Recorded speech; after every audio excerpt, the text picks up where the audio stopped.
কিচ্ছু বোঝা না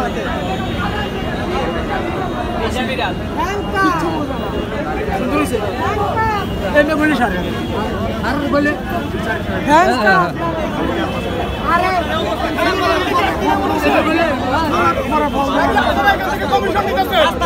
আপনারা কি চাঁদাবাজি করেন নাকি? পুলিশে কি চাঁদাবাজি করে নাকি? রাস্তার উপরে দোকান আজকের কাহিনী এখানে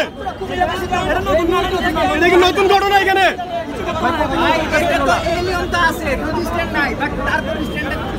এখানে খ্রিস্টানরা কেন থাকে কেন থামে? আরে পুলিশে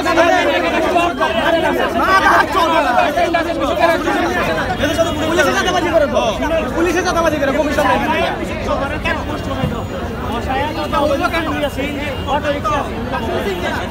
আপনারা জবাবদিহি করবেন এখানে কেন হলো ঘটনা, এটা ঘটলো কেন? এটা তো এখানে নিষিদ্ধ, এখানে কি কোনো আইন ছিল ঢাকা?